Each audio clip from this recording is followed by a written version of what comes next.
This is Everybody Pulls the Tarp with your host, Andrew Moses. Each week, Andrew talks with Olympians, pro athletes, TV stars, Grammy winners, best-selling authors, CEOs, and other high performers to uncover their success secrets. My guest is Washington Commanders running back Austin Ekeler. Every day we write a page of our life. The best thing is you have the pen in your hand. Three-time Olympic gold medalist Tessa Virtue. Welcome back to Everybody Pulls the Tarp. Thanks for thinking of me, and I'm a big fan of the podcast and of yours. So anytime you text or call, I'm here. Mike Mills from REM. The key to that was realizing at some point fairly early on that this was probably our life's work. Every conversation is jam-packed with inspiration and actionable ideas. My guest is 2023 WNBA Coach of the Year, Stephanie White. The hardest thing for a coach is trying to prioritize how much time you put in one area or another. Former MLB player, coach, and manager Clint Hurdle. That is the best title of any podcast out there in America, and the content matches up to it. Andrew, you do a fantastic job. I'm a big fan. Keep up the great work. World-renowned organizing expert Shira Gill. You can improve your life simply by removing things. Get ready for a behind-the-scenes look at the techniques, processes, and mindsets powering the world's most successful people. Let's go.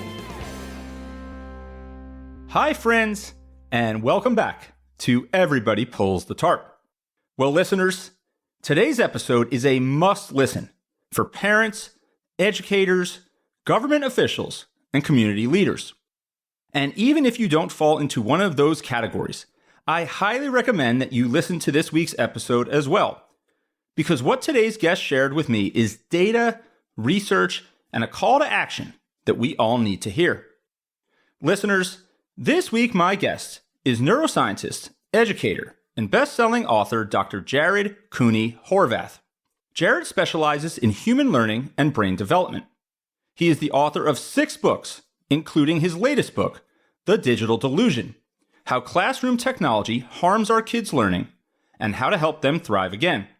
The Digital Delusion releases on August 18th, and the central theme in the book that Jared argues is this: digital tools in school consistently undermine learning. Jared's book is in many ways a call to action for how parents, teachers, and schools can effectively push back on this growing challenge. In addition to Jared's work as an author, he is also the creator of the Learning Blueprint, an international award-winning program that helps educators and students understand how learning actually works.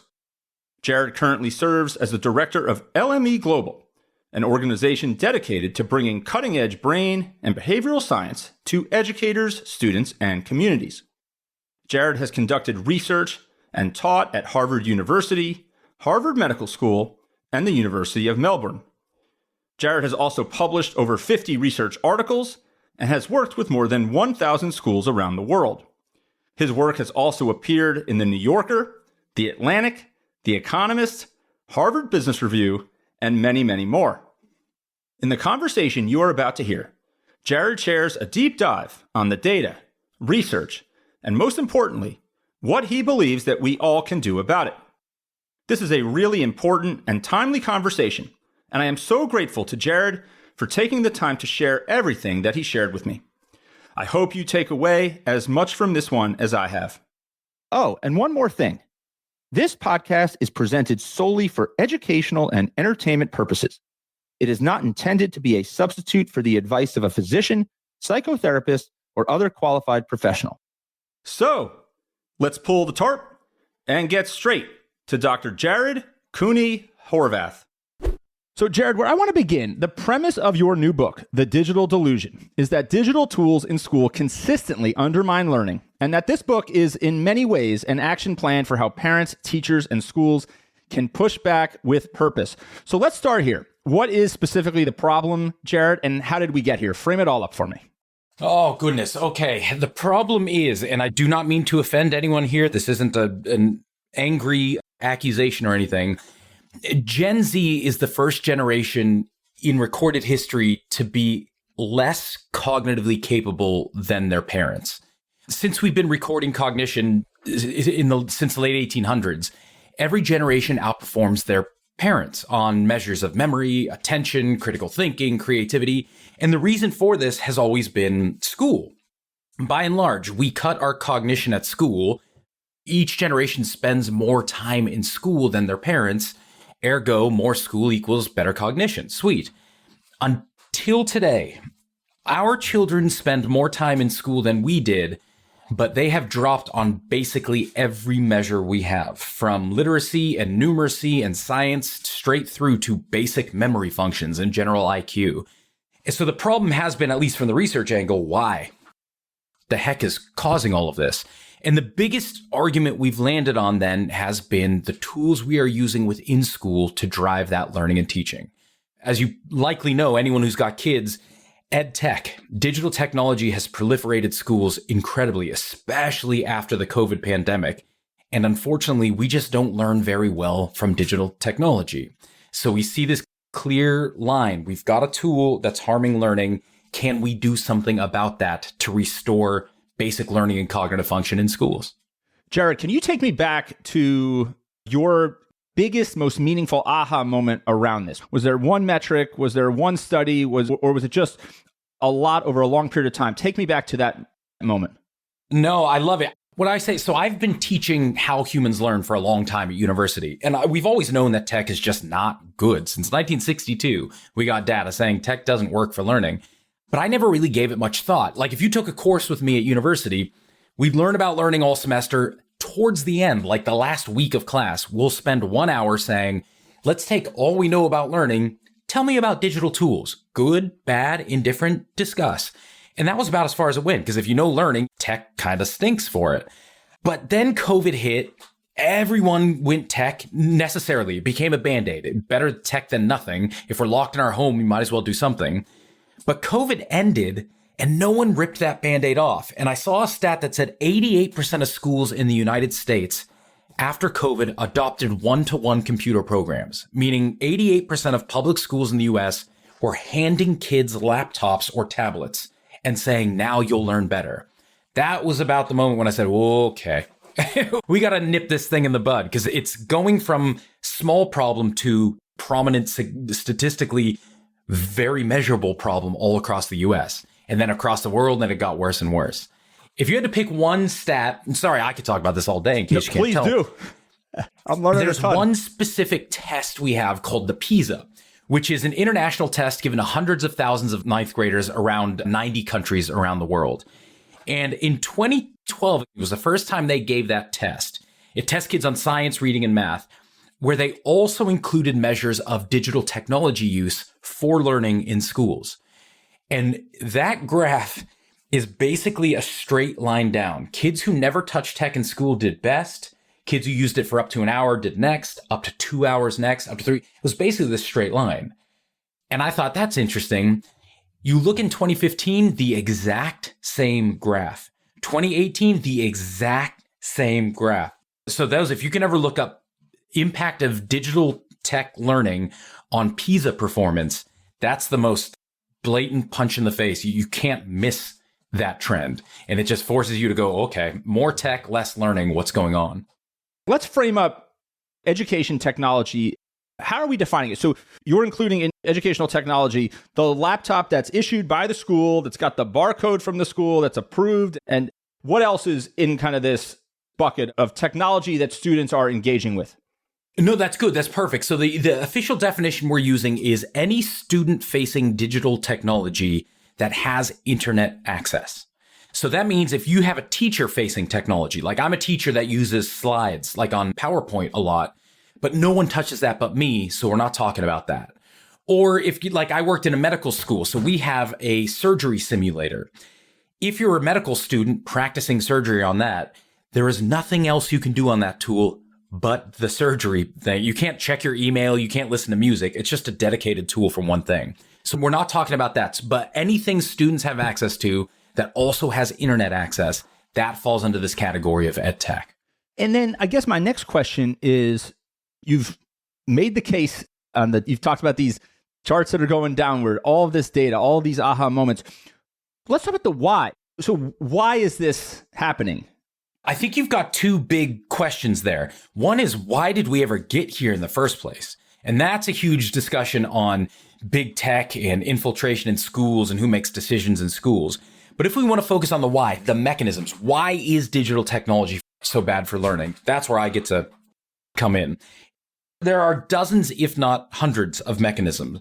But the overall takeaway is going to be human biology has evolved over 150,000 years to learn in one specific way. All human beings learn the same. By all means, the inputs we use are going to be different. Like if you're blind, I can't show you a picture and hope you'll learn. So the inputs might change, but the process by which the brain inputs, stores, and retrieves memories and information, same for everyone. So once you know those mechanisms, that's when you can really start to say, okay, what aligns with those and what cuts right across them? So let's just take a simple one. Do you want to play a quick game with me? Like, I don't know, do your listeners want to do a quick game so I can show you something? Let's do it. All right, here's what I'm going to do. So good news, listeners, if you're driving, do not do this. But if you're not, you can use your finger and write on your palm or the tabletop. We don't need a pen and paper. We'll go analog for this. But what I'm going to do is I'm going to set my timer for 10 seconds. Now, when I say go, you're going to have two jobs for me. The first thing I want you to do is write out the first 12 letters of the alphabet as quickly as you can. So A, B, C, D, E, F, G, H, I, J, K, L, up to L. When you're done doing that, I then want you to write out the first 12 numbers. So 1, 2, 3, 4, 5, 6, 7, 8, 9, 10, 11, 12. So I'm going to give you 10 seconds to see, can you do all of that? Or let's see how far along that process you can make it. All right, so I'll quietly say the time as we go, just so we don't have dead air. But here we go, 10 seconds. And ready, set, go. 1, 2, 3, 4, 5, 6, 7, 8, 9, 10. Stop. All right. So how'd you do? Did you finish it? That was really hard, Jared. I think I finished it, but it would be an absolute mess. It's okay. We're not going for penmanship, but you're perfect. The penmanship would be terrible. Most people will get there. Most people will get to 12 or close to it, like up to 7, 8, 9. Now watch this. I want to play that same exact game with you. I'm going to give you 10 seconds. You're giving me 12 letters, 12 numbers. Same thing. Except this time, instead of writing the letters and then the numbers, I want you to jump between the two. So first I want you to write the letter A, then the number 1, then the letter B, then the number 2. We're doing the same thing. All we're doing is jumping 10 seconds. Let's see what happens this time. And ready, set, go. 1, 2, 3, 4, 5, 6, 7, 8, 9, 10. All right. And how did we do that time? I only got to 6. Mm-hmm. Welcome to the party. So most people, exactly like you, they only get about 2/3 of the way through this time. So nowhere near as far. But most people also, see if you notice this, get a little bit confused. Like once you get up to E, most people have to start internally going A, B, C, D, E, F, F, A, B, C, D, E, F, G, G. So why was that so difficult? Welcome to the wonderful world of multitasking. We can't do it. No human being in the world can do it. Multitasking is not a skill issue that says if I just work hard enough, I can develop this ability. It's a hard brain problem. It's a hardware issue. So anytime we engage in a task, our brain has to set up what's called the rule set of that task. That determines kind of what's relevant, makes it into our awareness. What's irrelevant gets blocked out. The problem is the human brain only has one attention filter slot, one rule set slot. It's here behind our left eye. So this means whenever we try and do two things at once, we cannot do them simultaneously. The best we can do is really quickly swap our filter and jump back and forth. Now that swap does 3 things. It kills our time, it kills our accuracy, and it absolutely kills our memory. So this is why I say, I don't even pull this punch. Multitasking is hands down the worst thing human beings can do for learning and memory. When you multitask, speed, accuracy, memory all drop. Now let's talk about digital technologies. A computer. Every year, kids age 8 to 18 across the US will use a computer, a screen, for learning purposes a little over 400 hours every year, which is a ton. Until you realize they will use the exact same machines to passively consume rapidly switching media content over 2,500 hours every single year. Now, that's a lot of words. Passively consume rapidly switching media content. That's a little gummy. That doesn't really come out well. Let me rephrase that for you. Multitasking. Kids spend over 2,500 hours a year training themselves to multitask on these machines. Now, when I say sit down and learn from this machine, and learning requires sustained focus, most kids make it on average 6 minutes before they start multitasking, which is the worst thing you can do for learning and memory. So right off the bat, these tools have trained us to do the one thing I cannot have you doing if I also want you to learn and understand and remember what we're talking about. Because we're impacting speed, accuracy, and memory. And memory. Absolutely. So I always say, man, if these tools only existed in the classroom, maybe we could have mitigated some of this problem. But the second they entered the home, and more importantly, the pocket, they stopped being viewed as learning tools by students. And no amount of us trying to teach them how to use it right or well is ever going to change that. Are there things that parents can do in the home with the way we're using these devices to make the device more effective as a learning tool when the child is in school utilizing the learning tools? No, as soon as a kid, and this is where it gets bad, because it's not us, it's not our training with the tool, it's the way the tool itself is designed. Computers, by their very nature, are what are called parallel processors. They can do 10 things at once. We are serial processors. Humans can do one thing at a time. But when we use the tool, we try to use the tool to its fullest, and we end up trying to think like the tool. So even if a kid has never been trained on tech before, it's the first time we give them an internet connected device, one of the first things they will do is start multitasking. They will open the internet. They will start looking up things. They will start downloading pictures. Maybe they're going to see how many different ways they can use it, which means we've already lost that battle on saying, whoa, reel it in. Let's only do this thing. Even if they've never been trained on it, it's going to be too late, even after one use. So reading a book on a Kindle, I for years held out against the e-readers. I like hard copy. You'll see some of them behind me here. Hard copy books. I make notes in the margins. I make highlights. But when I travel, I do enjoy the Kindle. Our kids have the kids configured Kindles for reading. Now, assuming that the Wi-Fi is disconnected and they're just using it inline for reading, okay, problematic? So now we get to go into some other mechanisms. Something like a locked system like a Kindle can easily get rid of the multitasking aspect. So that's where a lot of people say, well, cool, if we're not multitasking, the tool must work. Now we get into some deeper mechanisms of learning. One way the human brain forms memory is via three-dimensional location. Where in space did an event occur? That three-dimensional location will become part of your memory and ultimately determine how you can access that memory. So space is huge for human memory.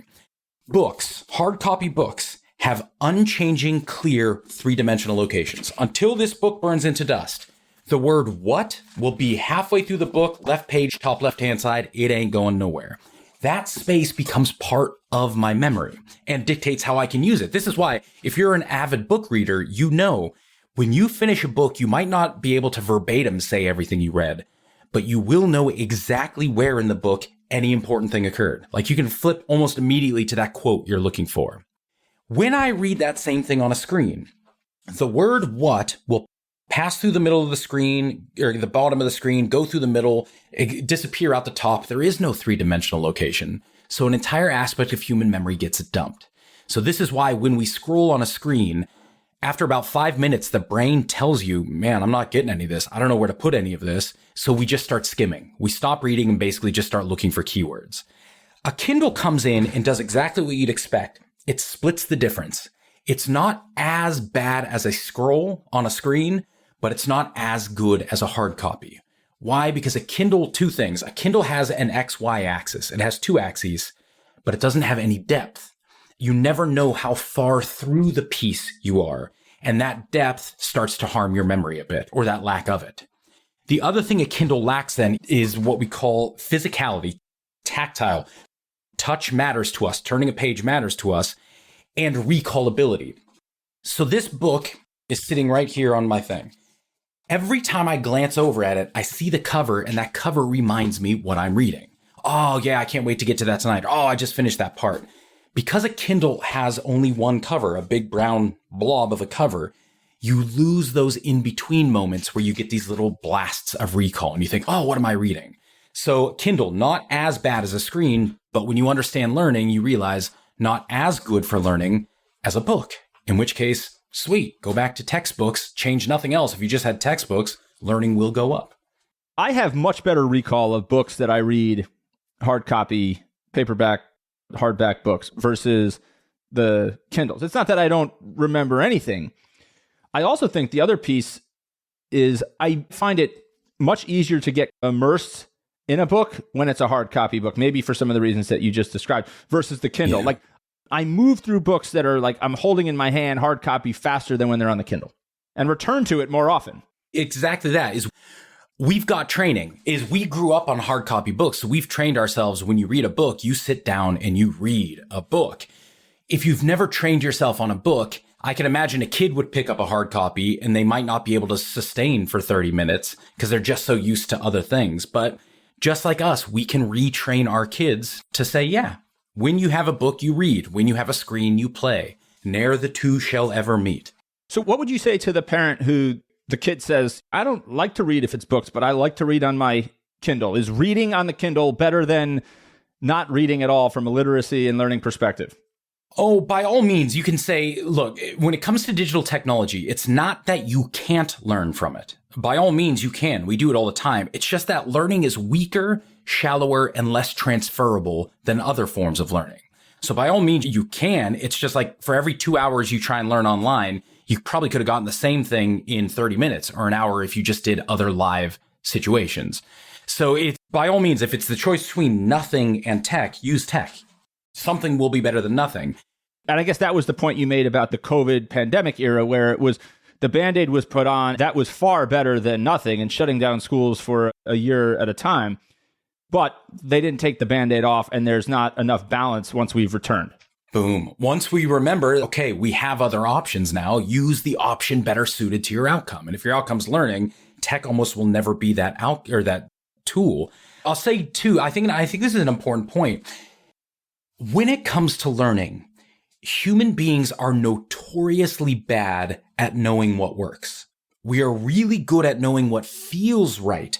We are really bad at knowing what is right. So take something as simple, like you said, my kid loves to read from a screen, but doesn't like to read from a book. Cool. Force them to do one or the other. They will learn more from the book, even if they don't like it, even if they don't want to, just by dint of it aligning with biology. So here's where I think modern education, especially tech-driven education, always talks about personalizing learning and making sure kids get what they want, going down their path. That's not great for learning. So if I let my daughter pick what she ate for dinner every night, it would be popsicles. Thank God, as an adult, I know more about health and development. I'm going to say, no, here's what you have to do. That's what teachers have historically done. Kids have always had preferences on how they like to learn, what they want to learn from, what they want to tap into. But the adult says, well, I know what you like, but I also know the bigger picture, and there's something you need that you might not recognize now, but I'm going to make you do that now. So later you can get the benefit of it. So that's where we come in. So Jared, this podcast has been listened to in over 150 countries around the world. Now, you and I are both physically in the United States right now, but paint the scene for me, the span of this issue. Is this a global issue fairly consistently across the board? Is this more of a U.S. issue relative to other parts of the world? Talk about that for a moment. Just frame this up because people are listening from everywhere. In all, I believe it's 78 countries we have official data from in terms of learning trajectories and digital technology use. Every single country shows the exact same pattern. As tech use goes up, learning and performance goes down. Not some, not most, every single country we've looked at. Somebody brought up the other day, well, what about East Asian countries? So these are the countries that dominate international testing, like Singapore is always number one on these international tests. People say in their heavy tech-based countries, they are. What most people don't realize is Singapore, here are the top 5 performing countries over the last decade in international testing are, I believe, Singapore, Japan, China, Korea, and Hong Kong. The 5 least using tech countries in schools in the world are China, Hong Kong, Japan, Korea. Singapore's like number 7, I believe. All these East Asian countries that are killing it, they use tech in their economy. They use tech in the workforce. They are not teaching their kids through tech. So even though they're high-tech societies, the schools are very much analog. And those are the countries that seem to be killing everyone else when it comes to these international development measures. What about the way we test kids? Are we changing the test to essentially maybe inadvertently hide the fact that we're not learning as well as we used to? Yeah. You've really got 2 choices here. So you've all heard that saying that when the measure becomes the goal, it ceases to be an effective measure. The measure of something has to be separate from the training and performance of the thing in order to make any sense. The second we start training for a test, the test itself becomes pointless because every test is gameable.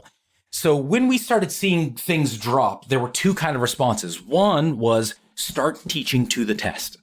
Like, okay, if our SAT scores are going down. We're not teaching them to the test. Okay, so we got to change that. Okay, that's their first reaction. But it wasn't, so we started doing that, wasn't really working. So the other option was change the test. Is instead of using the measure as it is, rebuild the measure to match what kids are doing. That way we don't have to change anything in schools and it will still look as though we are learning. And that's what a lot of people did. A lot of international and standardized tests have refashioned themselves to be lesser than they were in the past without anyone really noticing. So take the SATs.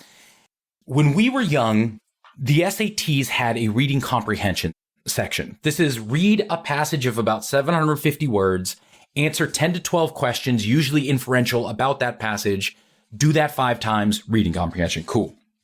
Last year, reading comprehension on the SATs was this. Here is a single sentence of about 75 words. Here is one fact-based question about that sentence. Next. Here is another sentence of about 75 words, one question about that. Reading comprehension is now 54 short sentences with one question about each. Like tweets. Bingo. That's it. That is skimming. And people said, well, that's not reading comprehension. But the test makers say, yeah, that is how kids are defining reading comprehension now. So that's what we're going to make it. So we're using the same term, reading comprehension, to now mean skimming, and hoping that no one notices that we're now defining it differently. My other favorite was writing. So some of us, not all of us, but there was about a 6 to 10 year window when the SATs had a writing section. Write something, make an argument, prove a point. The writing section came back last year. They brought it back after about a 20-year hiatus. And here's what it looks like. Here is a sentence with one typo in it. Here are 4 options. Select the typo. That's not writing, that's editing. But of course, what do kids do now? They don't write. They put it into ChatGPT and edit the output. So they have redefined writing to mean editing, because rather than saying, what do we want our kids to do? We're saying, what are our kids doing? And we'll just gear the test for that. That's no different than teaching to the test. If you change the test to match the kid, you've made the test basically obsolete. And now we can't really put any stock or faith in it. So before we get into kind of the action plan, because I know there are countless people out there listening right now, their anxiety is right. Their parents, their teachers, their educators, they care about the kids in their community and their anxiety is rising. Their concern is rising. And they're like, Jared, Andrew, you've got to give us a tool set, something what do we do about this? Before we get there, talk to me about how this manifests itself once kids that are educated this way grow up. Because there are some people who would say, well, the world is digital. The world is technology oriented. We're not doing things the same way we used to. There's technology that has advanced, and we want people to be able to function in the corporate world or in the business world or wherever and be savvy with technology and be familiar with these tools. What do you say to people who are thinking that right now? The old, how will my kid get a job argument. All you've got to do is talk to any hiring manager or any business right now to see what the culmination of all of this is. Gen Z, and to an extent Gen Alpha now, have been trained since birth on technology. They've had technology in their face since the classroom. Gen Z is less digitally literate than millennials. When we track digital literacy, that doesn't just mean use. That means, can you critically use it? Can you creatively use it? Can you safely use it? The percentage of kids who reach minimum threshold of digital literacy has dropped 11% worldwide in the last 10 years. Even though the percentage of kids who are explicitly taught digital literacy skills at schools has increased over 500% in that time. So Wow. We're teaching them more and more and more about tech and tools, and they're going into the workplace. They can't use these tools beyond just opening them up and pressing buttons. Why? Because literacy has nothing to do with utility. It is easy to learn how to use a tool. I always teach someone how to use a tool. You can teach someone to be the best welder in 2 years. Learning a tool is easy. If you want literacy, you need to know how to think. You need to know how to recognize patterns, how to ask questions and seek solutions. Deep literacy doesn't come from tool training. It comes from training yourself how to think through knowledge. And once you know how to think, now you can adapt to any tool that comes your way. So I always tell people right now, teach a kid to use a tool, they'll be able to use that tool. And that's exactly what we're seeing. But as soon as that tool becomes obsolete or they go to a different system, you won't see anything. But if you teach a kid how to think and learn, The ability to think and apply it in other ways. that's it. And that's where we, millennials, Gen X. So if you ask hiring managers, 2 big surveys just came out last year. 80% of hiring managers, I think there was over 2,000 surveyed in these 2 different polls. 80% think Gen Z is less ready for work than previous generations were when they entered the workforce. And when given the chance to hire a millennial, a Gen Xer, or a Gen Zer for a tech job, the ranking went millennial, Gen X, Gen Z. They would rather hire our parents than our kids for tech jobs because our parents can adapt. Our kids never quite got those basic literacy skills. So, Jared, now the big question. What do we do about all this? Where do we go from here? And maybe frame this up through the context of what we can do as individual parents, individual educators, and then maybe more broadly as communities. Yeah. So let's just start from the parent angle. And I think there's a lot we can do as parents. If we just think of in the home, right? Probably the best, easiest thing you can do, buy a printer. Just buy a printer. From now on, if your kid has digital homework, print it out. Your kid has to do a digital reading, print it out. They have a field trip, print it out. Just print everything. You go analog in your home. That's going to start to build these habits, deepen learning, at least in home, and hopefully start to get the kids doing that as well at school. And also take control of tech in your home. Do a tech audit. Figure out how much you are using tech. How much are your kids using tech? And then start to make decisions accordingly. Maybe that means we're going to have tech-free Sunday. Maybe that means no one, including yourself, touches a phone after 6 p.m. Maybe no one gets a phone in their room. In your own context, start to really rein in technology by first figuring out how you're using it now. Most of us just don't have a clue how much or in what ways we're using it. Do an audit, figure it out first, and then start making decisions for your family that align with your values. At school, when it comes to parents then, and there's more to it too, I just don't have time to, there's more steps you can follow. But at school, the big thing to recognize is you have a bigger voice than teachers do. The weirdest thing, I worked medically for a long time. Doctors have a voice, patients have a voice, nurses do not have a voice. Nurses could know, they often do know more than anyone else, but they just don't have a context within which anyone pays attention to them. When it comes to education, administrators have a voice, parents have a voice, teachers do not. They're just cogs in the machine. They know more than anyone else, but no one pays attention to them. So you have a bigger voice than teachers. So it's really going to be up to you to start the move, to go to a meeting and start to raise these concerns. Whether that's demanding an opt-out for your kid, saying, I legally want to opt my kid out of any non-essential tech use in school. You can't tell me I can't. If that means partnering with other parents and building a learning framework that in these families, we believe learning is X, and we would expect our school to honor that as well. When you start pushing back, that's when you'll see teachers will really start to jump on board. They want to speak, they just can't. But if you speak first, they'll be your best allies in this fight. Where I want to go next is, what do teachers think about all this? I mean, you articulated it there so beautifully. I mean, they are as well educated and as well suited and know as much about this education process as anybody, but they're just listened to the least in this entire ecosystem of learning. What can a teacher do? Teachers, and they will know this. So I was a teacher. I have been working with teachers for decades. I would argue that if you've been a teacher for longer than 10 years, you know exactly how bad tech has gotten. There's no teacher that's been in a classroom since the mid 2000s and been like, things are getting better. So overall, and it's totally non-scientific, I usually say 10% of teachers love tech, 20% don't care, 70% hate it. They just can't do anything about it. And we still can't. But as a teacher, we have the classroom. We call it, I don't know, parents probably won't have heard of this, but we call it the black hole of the classroom. You can tell me what to do all day long, but as soon as my classroom door closes, that's my room. It's me and my students, and I get to choose what's going to happen in here. And so that's, as a teacher, you regain control of your classroom. We can't, as individual teachers yet, change the system, but we can change our class. And so this means going back to handwritten notes. If your kids take notes with a pen and paper versus typing, they will learn more by doing nothing different but that. Go back to textbooks instead of digital reading.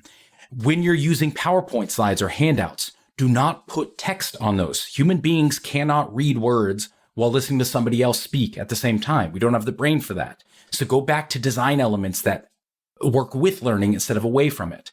One of the biggest things is memory. The way memory works is through recall. So the only way memories deepen is by accessing those memories. Every time you access a memory, that memory gets deeper. Access it again, it gets deeper. We have a mistaken assumption that the more I put information into your brain, the deeper memories get. It's the more you take information out of your brain, the deeper memories get. So just as a simple example, and this will only work for listeners of a certain age, what was your best friend's phone number growing up? 740-7857, Dano Swanson. I haven't dialed that thing in 35 years. All right, everybody, we got to give Dano Swanson a ring now. A shout out to Dano Swanson. What is your best friend or closest colleague's phone number now? No one knows. I know where it is, but I don't know what it is. That's the problem. Tech favors what's called recognition. How do you find information? But it doesn't favor recall. How do you lock down accessing information from your own brain to make it deeper? So as teachers, a lot of the tech we use is killing memory by just offloading memory. So how do we get strategies, pedagogies back in the classroom that force kid to recall? The open-ended questions to start a class, the open-ended exit slip before you can leave my class, the classroom discussions, the debates. How do we bring recall back into our classroom? That's how we start to deepen learning there again. What about just a simple exercise like learning a new word? Like if I didn't know a word when I was a kid, I went to the handy dictionary that was sitting on a shelf and I opened it, much like you had that book in your hand and I knew where I was in the alphabet and I would figure it out. Now you would just search it up on the internet or your phone. And in both instances, you probably won't learn a thing. People say that all the time. Like, well, I used to look things up in the dictionary. So did I. I don't remember half the stuff I looked up. The trick with how learning kind of works is this. Anytime you make a memory for something new, that memory will become tied to the time and place where you learned it. We call these episodic memories. They are little episodes in your life. So let's say you looked up a word on your phone or in a dictionary. Cool. That is an episode. Now, let's say 2 days later, you encounter that same idea again. Maybe you're reading a book and say, there's that word from yesterday. Now you have a second episodic memory. Maybe a couple days later, you're watching TV and there's that word again. Boom. Now you have 3 episodic memories. What happens is the more episodic memories you create, your brain is going to start to compare and contrast them, and it's going to pull out any similarity, anything that's the same amongst all your episodic memories. Your brain will pull that out, create a brand new context-less standalone memory in your brain that we call a semantic memory. Semantic memories are usable. Once you have a semantic memory, now you can start doing stuff with that information. Episodic memories are not usable. They're there. They're basically useless. Semantics, we can get creative. We can get critical. So go back now. If all you do is look something up once, you will get an episodic memory. But unless you recall that memory, unless you do it again, unless you think about it, it was that one memory, you got the answer, you wrote it down, you never thought about it again. There's nothing there for you. But if you keep cycling back, so this is where if maybe you looked it up in the dictionary, maybe a couple days later, because the dictionary wasn't there, you had to force yourself to remember what it was. Then you took a quiz on it. Then you saw it on a flashcard. All of these repetitions and episodics are where we get to the spot where we start to actually learn the information. That is much easier done in analog formats than it is on digital, which takes care of all the heavy lifting for you. Here it is again. Here it is again. Don't think about it. Don't ever recall it. Just keep looking it up. It's as easy as pie. So, Jared, I want to go back because we were talking about all the little things that we can do to make a big impact on this. Like when I asked you the big, bold question of like, what do we do about all this?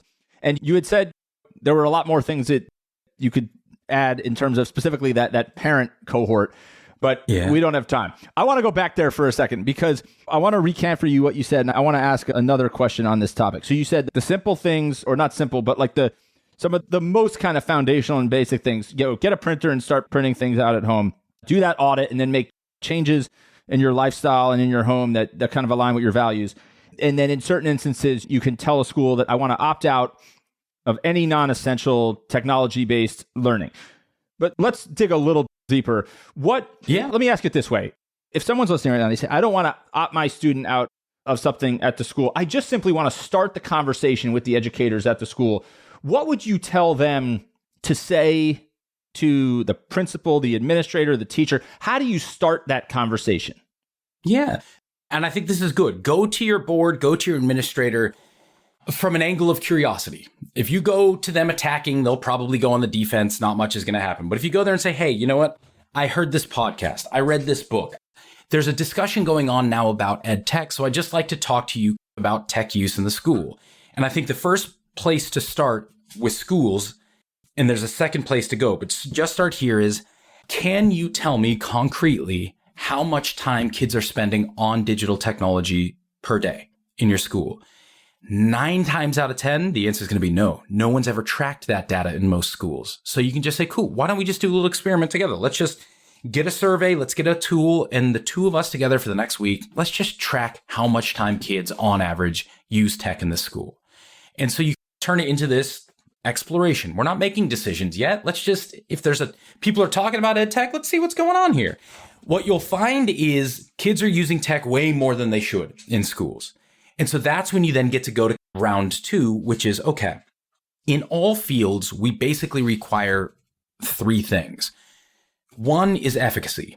If I make a new drug to treat depression, that drug has to prove better than other drugs or non-therapies.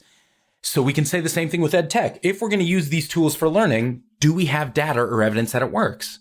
The answer there, 99% of the time, is going to be no. No one's ever done the research to show that these tools work. They just existed and we threw them in front of our kids. So we can say, okay, until we have evidence of efficacy, maybe this isn't something we should be thrown in our school.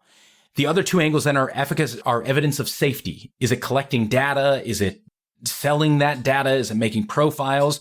Again, most people won't know that. I don't know if it's worth putting that in front of kids if we don't know that answer. And the third then is just reasoning. Can you or your teachers give me a clear rationale as to why you're using the tech for this purpose as opposed to any other tool out there? Sometimes they can. Sometimes they'll flat out say, because we have XYZ, that's why we use tech. You have a reason for it? Let's discuss. But a lot of the times they won't have a reason for it. The answer is just because it's there. So if we can get them thinking about efficacy, safety, and clarity, then I think we might have a chance to actually get them to start to re-question some of this stuff. Jared, as we get ready to wind down our conversation, I'm curious, with all the ground that you've covered from a research and speaking and writing about this topic and these topics, what do you think is the biggest misconception about all this that you have to repeatedly dispel? That it's just a tool, that it's how you use it that matters. That's a basic misunderstanding of tools. And it's dangerous because technically it is correct. Yes, it's a tool.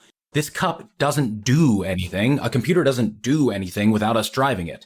But that ignores that every tool is designed to achieve specific ends, to highlight certain behaviors and eliminate others, to bring some things in the spotlight to shade others. So when you think about like a car, we've known for a long time that vehicles lead to sedentary behavior, which lead to worse physical health. But it's just a tool. A car is just a car. And of course, yes, I could pop my car into neutral and push it to work every day to increase my physical fitness. I could do it. Nothing's stopping me, except that's not what the car is designed to do. A car is designed for this, so it's the easier way to do it. If I want to increase my fitness, there are other tools far easier and better designed than that. Cigarettes. I could line cigarettes up and use them to learn how to count with my daughter, but cigarettes are designed to do something else. There are better tools to learn how to count. Tech is not neutral. It is just a tool, but it is designed to elicit very specific behaviors. And the behaviors tech is aligned to elicit, things align with what we call the attention economy. They're there to keep eyes on screens. Engagement, usage statistics. Engagement is not synonymous with learning. All the things computers ask you to do are different than the things you need to do if you want to learn deeply. They're great for keeping an eye on the screen, but they're bad for deep learning. So when people just say it's just a tool, it's how you use it. Yes, that's true for everything. So you can't pretend tech is neutral and AI is neutral. They are being used in specific ways because that's how they're meant to be used. And we can't pretend that kids can somehow use them in some magical other way just because we wish that were so. It's possible, but it's highly unlikely. So Jared, if we are, as a society, successful in reversing the negative trends that we're seeing, you artfully describe those charts that are going the wrong direction, and you framed this problem and this challenge up so beautifully at the start of our conversation. If we are successful in changing the course of history, in a sense, and changing these curves from down to up, what will be the most important ingredient in our success? Human teachers. Remembering that learning is a human endeavor. Human beings learn from other human beings. We have built-in biological mechanisms that say when I am with another human being, resonance occurs, learning goes up. We are not built to learn from screens. If I don't have another pair of biology here, learning goes down just because biologically that's not how I've ever evolved. So we've got a lot of people moving to try and say school can be all done online. We can replace teachers with AI. We don't need to waste time on infrastructure. No, if all of this goes well, we're going to recenter the teacher at education, and we're going to re-empower teachers, human teachers, to do what they need to do in order to make sure our kids learn, which is probably going to mean in the future too, taking a lot off their plates. Right now, teachers do everything. If kids are depressed, that's a teacher issue. Kids don't know how to do this, that's a teacher issue. Kids don't get along with other kids, let school handle that. Sooner or later, we're going to remember that no, school is there for reading, writing, history, and topics. Kids are meant to learn the holistic nature of life from far other things, from peers, from experiences, from parents, from families. So hopefully we'll also start to draw that line between, okay, teacher, you teach math, we'll handle the sex and development stuff over here. We'll handle the driving stuff over here, like whatever it's going to be. So hopefully we'll be focused as well. So Jared, you've become in many ways the leader of this grassroots movement to limit screen time in schools, thanks in large part to your research and your new book, The Digital Delusion, which will be in bookstores and available wherever books are sold shortly. I am curious, did you know that you were going to essentially strike such a chord and become the de facto leader of this grassroots movement, which is a really fast-growing movement here that you have sparked? No, I absolutely didn't. So I wrote the book largely because I wanted it to get out before this legislation cycle, so back in January, because I knew there were 3 states that were putting together ed tech bills, and I just wanted to make sure that everyone had the data, everyone had the arguments cool. Since that time, since January of this year, over 30 states now have proposed ed tech bills. So it went from 3 to 30 in a couple months. And so, no, I had no clue it would go this fast. I had no clue people would look to me, but I'm happy as a clam that it is happening because it shows that people knew it. That's what I say, man. The only reason this moves so fast isn't because I've said something special or magical. It's because everyone knew something was wrong. I just put words to it that people said, that's it. Thank you. I didn't invent it. I didn't create it. I was just somehow fortunate enough through my background to be able to explain it, and which means it was there. It was bubbling. It was ready to go. And I just happened to put words to it. So if that means people read the book, then that makes me as happy as can be. Well, there's no question that you are well researched on this and that you bring remarkable data and insights. And perhaps even most importantly, there's no question that you are passionate about this. I'm curious, just on a personal level, does that energize you? Does it make you feel like the weight of the world? Like if we don't break through now in this moment, like it's got to feel like there's a lot of responsibility, I would imagine, because you've kind of... No, I cannot. In the end of the book, in the acknowledgments, I list out the names of a couple of parents, and then I say every other parent in the world. They're the ones doing the work. I sit at a dang computer and type all day. They're the ones who on the ground, boots on the ground, kicking up dust, going to meetings, getting things done. I don't know the first thing about government or how to... If someone wants to talk to me, if a senator asks me questions, I can answer them. If you said, let's propose a bill, I'd be like, I want... What? Propose? I'm going to go back to my shack and sit here at my computer again. I am the least, involved, least active movement leader ever. I'm not doing anything. So I get inspired by the work everyone else is doing. And if I can support that through my knowledge, I'm more than happy to. But I am not the one getting the work done in any way, shape, or form. There are people who are doing so much for this movement, and it's just not me. Well, Jared, you're very humble, but I think there's a lot that you are doing for this movement, and there's a lot of good action that you are sparking. This podcast is called Everybody Pulls the Tarp, and the Everybody Pulls the Tarp mindset in many ways is really about a lot of people coming together, working together to accomplish something as a group, and everyone is contributing in a positive way. Some people are making small contributions. Some people are making maybe more seemingly large contributions, but we're all contributing and we are all in this fight together. Jared, thank you so much for spending some time with me, talking about all this, making sense of this, and most importantly, giving all of us who are listening some ideas and some actions that we can take to feel a little less helpless in this matter. And you are, without question, a tarp puller. You live the Everybody Pulls the Tarp mindset. You are making a huge impact in all of this. And I just have to certify you officially as a member of the Everybody Pulls the Tarp family forever, Dr. Jared Cooney Horvath. Thank you so much for having me on. It was great to be here. Jared, thank you so much. We'll talk again soon. Well, listeners, that's my conversation with Dr. Jared Cooney Horvath. Before you go, here are a few more episodes that other listeners have been enjoying that you may enjoy as well. My conversation with world-renowned psychologist Dr. Stuart Ablon, my conversation with 2016 World Series MVP Ben Zobrist, my recent sit-down with NFL star Austin Eckler about his experience navigating a season-ending Achilles injury, and another fairly recent episode with Broadway star Kerry Renee Fuller, which is a behind-the-scenes look at Kerry's work currently starring as Elphaba in Wicked on Broadway. Be sure to check those out, and don't forget to share Everybody Pulls the Tarp with a friend or on social media.